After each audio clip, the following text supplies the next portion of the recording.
This unit is supposed to be a free 4-star, by the way. Hey, Guoba7th here, and today I'm talking about maybe the most exciting unit for me in a while. The new March 7th has one very interesting kit, yet two wildly distinct ways of playing her, and both perform excellently. Despite being a 4-star and also being free, she's an incredible new unit, just like Harmony MC. Today I'll be going through how her kit works, the best ways to use her, and my calculations for her best builds for both playstyles. Teams will come after, and she has a lot of cool teams. Like and sub and share if you enjoy this video, and let's begin. March 7th is traditionally an ice preservation unit, but in 2.4 we will be accessing an imaginary hunt version of her. She is a crit or break DPS and can be played as a dual DPS or sometimes her own carry. Among base stats, she doesn't even have anything too crazy, but her low energy cost is pretty nice for us. If running her as a break unit, you can technically forego all traces, but leveling the skill is still a good idea. If running her as a crit or hybrid, level up her basic skill and talent, and her ultimate can be last for some extra damage. Let's now check out her awesome kit. We'll start with her skill. She will designate an ally as her Shifu, which you might recognize as another word for master or as a red panda that knows Kung Fu. This Shifu will gain a 10% speed buff from being selected, kind of like the 30 flat speed buff Jade gives to her debt collector. However, she only needs to use this once, and it will never be removed. You can swap your Shifu at any time, but I don't ever find myself needing to. This therefore makes March 7th very SP positive. Now March will gain a benefit when doing her basic or enhanced basic attack, and this will change depending on which path your Shifu follows. If they follow the traditional DPS paths, March will deal additional damage multipliers. And if they follow the traditionally supportive or sustain paths, sorry Nihility, March will instead increase the toughness reduction of this basic attack by 100%, aka doubling it. Toughness reduction increase is a multiplicative boost separate to weakness break efficiency, by the way, which is bonkers, and so hello Rouen May. This difference in her basics will distinguish her two playstyles, crit or break. Continuing with the Shifu theme, we will check out her talent. When the Shifu uses an attack or their ultimate, March will gain 1 point of charge. When she reaches a fitting 7 charge points, she will immediately take action, as well as give herself a very large damage percent buff and enhance her basic attack. She can't use her skill when in this enhanced basic attack turn, and it will consume all the charge points, meaning whether you like it or not, March is going to have to use it. The only way to delay the enhanced basic is by ulting with another character and ending the wave. One thing I like is that if you can activate her enhanced basic at the start of wave 2, she can act at 0 AV. Pairing with a Galaga ult, and you can have two units acting at 0 AV, because why not? Anyways, let's see those two basics. A regular basic has standard scaling, but also gives herself 1 point of charge. This means she can both contribute and let an ally contribute to her charge stacks at the same time. This will be buffed by her skill's Shifu target, to either do now 120% of her attack or double the toughness reduction. Her enhanced basic will not generate any skill points, but generates a bit of extra energy. This attack will deal a base 3 hits of damage, all with a separate multiplier of 80% attack. There is also a 60% fixed chance to deal 1 extra hit, up to 3 more hits.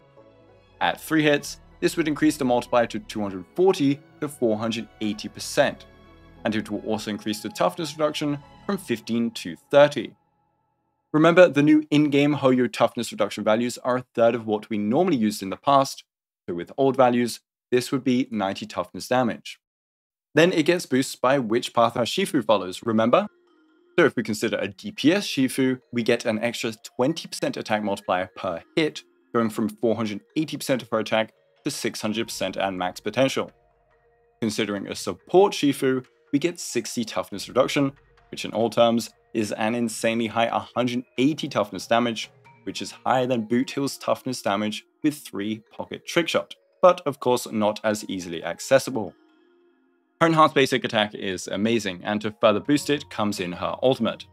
It will deal a decent amount of single target damage, but it will also increase the initial hits of her next enhanced basic by 2 hits, as well as increasing the fixed chance of getting these extra hits by 20%. So you will want to ideally get her ult every enhanced basic. And so our new max potential is 8 hits, meaning a total 800% attack multiplier with the DPS Shifu, even higher with Eidolons. And with the support Shifu, you get the highest single target toughness damage in the game, with with 80 toughness reduction, or 240 toughness damage in all terms. With Raw May, that's 360, and that is one-shotting a lot of Elite's toughness bars. Of course, you won't always get maximum hits, but we are professional gamblers. Her technique will grant her free charge points at the start of the next battle, or without even using her own technique, just ally ones. If she does use her technique, she gets a free 30 energy at the start of said battle. It's kinda bonkers.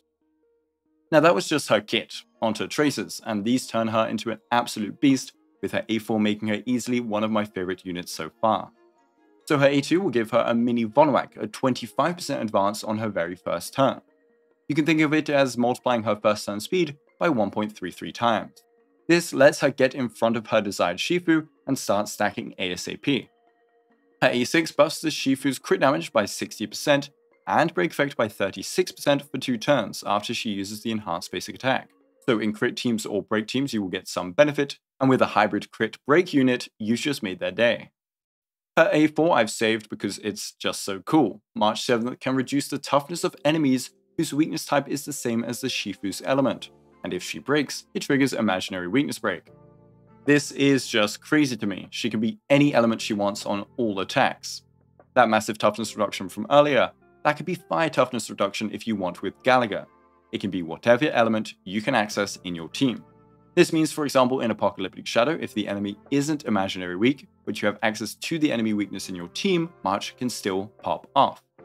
And this is shown by her doing 3.6k points with a 3-star cone versus Kokolia, who is not imaginary weak and in fact has 60% imaginary reds.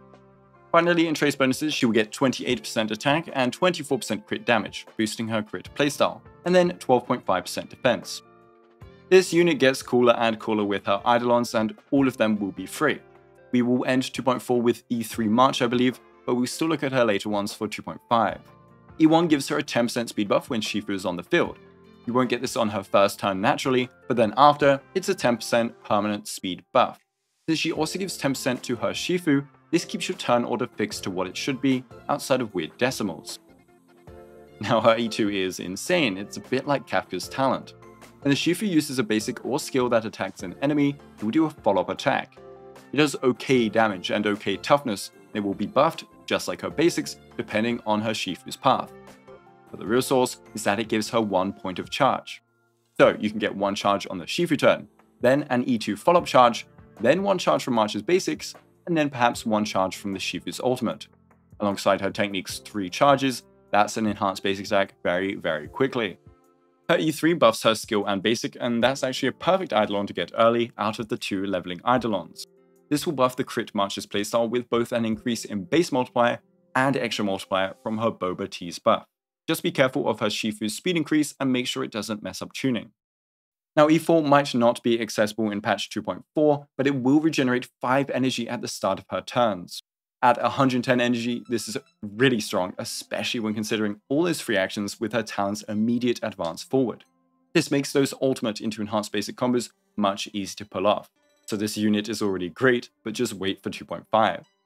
Finally, March's E6 with the cutest Eidolon name ever will give her enhanced basic after an ultimate a 50% crit damage boost. Excellent for crit build March. That was a lot of looking at her kit, but now it's time for the build. First, her crit build. You'll want to grab a Musketeer of Wild Wheat set for her, and wow, what a throwback. She is all about her enhanced basic attack, and she also loves the speed to generate more charges. If you don't want to farm that or haven't got any good pieces, a 2-piece combo of speed, attack, or damage percent will work, as well as some other 4 pieces. For example, Pioneer is excellent on her if you run Topaz's Light Cone on her. For planers, opt for Rutilant Arena, and Izumo also works if running her with a Hunt DPS like Ratio or Topaz. Glamoth also works since she has a lot of variety in her damage sources. For main stats, you'll want a Crit Chest, Speed Boots, Imaginary or Attack Orb, and Attack Rope, pretty shrimple. And so for stats, go for 2.5 to 3k attack, 124 speed, and a solid crit ratio. Hunt units have a lot of crit light cone options, and she has crit damage traces, so you can try getting a high 80 to 160 ratio, or even higher. When you get her E6, and or if you run crit damage buffers like Robin, you can skew towards more crit rate. For a break build, you opt for the Iron Cavalry set ideally, but 4 Thief is fine too, and you'll want Talia or Forge for planar ornaments. Forge can actually be easily activated as she can brute force fire weak fights using a fire ally like the amazing Gallagher. She doesn't have attack to break conversion like Firefly, so she can still opt for some crit stats with a crit chest, speed boots, imaginary or attack percent orb, and a break rope this time. You will prioritize break effect in subsets though. This means for a stat goal for a break build, go for 2 to 2.5k attack, something like a 60 to 120 crit ratio, and then around 140% break effect pre-forge or Talia buffs. You want your team buffs to get you past the 250% break effect for the Iron Cavalry bonus. You want 124 speed again, but you can even opt for 150. This will get yourself to the 160 breakpoint, and you'll go crazy on shard generation and breaks, but that will cost you your crit ratio. Her non-break damage with these weaker stats and a lack of DPS Shifu isn't that great, so not having crit is fine too. For light cones, the brand new March cone is actually a gacha harmony one, and that hasn't been revealed yet, so on to the actual hunt cones. Cruising in the Stellar Sea as always is fantastic and a great first option. All the light cones that beat it are the limited crit cones, being Topaz, Ratio and Zila's limited light cones. But they don't beat it by enough to warrant pulling for them. Only Science Remains is great in its niche and sword play likewise, aka low target scenarios. But I'd stick with Cruising if you have it free. For March's break build, you have the incredibly powerful Boot Hill signature, but as always River Flows or Adversarial work just fine for their speed buffs. You also have the option of sticking with crit light cones on the break build if you're going for more of a hybrid setup. Let's finish with teams. Hypercarry March is a bit weird, as she will lose out on the extra attack scalings on her basics if she doesn't have a DPS with her. Though it's still not too bad as long as your support can generate a bunch of stacks for her. But I would put her in Super Break as a solo DPS and in crit as a dual DPS. There are going to be some cool Hypercarry teams though, and I cooked up one piecing together many different team concepts I cooked in the past, and this might be my favorite team. Since March is SP positive, you can run Bronya -1 speed with her for free double actions. Alongside her advanced forward, she'll be constantly smacking enemies. Since she is therefore a very high frequency attacker, you can pair this with Robin for some extra damage each attack, which can compensate for the lack of DPS Shifu buffs. Finally, add a Gallagher for the best charge generation among sustains. A turn order could be Gallagher, March follow-up attack, March basic, Gallagher ult into basic, then March follow-up attack for a lot of charges. And this is all without considering Bronya or Robin's advance. Bronya's skill can be used on March for a big damage boost, or for Gallagher for more charge generation considering his ultimate. It will be like a slow chip team where you act hundreds of times but do small damage every time, but it is funny and seems strong. Other hyper teams could include Bronya again plus another support, but I would stick with Gallagher as a sustain for Hypercarry March Hunt. You could also opt for Aventurine for his follow-up attack charge generation, or Faster Watches or Bailos with the multiplication light cone. The Super Break team will see you go the classic core, nothing special here, and you can abuse Gallagher's charge generation yet again. It is extremely strong with March at the helm, and I've hit over 3,700 points on Apocalyptic Shadow on side 2 with Imaginary Weak, and even 3.6k points on side 1 with a 60% Imaginary Res Cocolia, all thanks to her Toughness Share Trace, which is busted. It has also 2 to 3 cycled MOC without the break buff being in place. This is a team with 2 to 3 free units, 2 being 4 stars, and all you gotta do is pull a universally strong Harmony unit. It's pretty funny to see. Adding in Firefly over Gallagher and keeping in March makes for a dual DPS Super Break team, but neither of these units really needs it.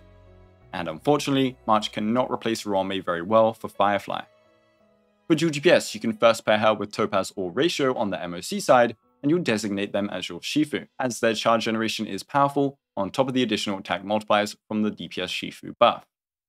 She can replace Ratio in the Rat team if you don't have him or want to use him, and she can do so without needing all those pesky debuffs from 5-star signatures and Eidolons, meaning for a much free-to-play friendlier Ratio.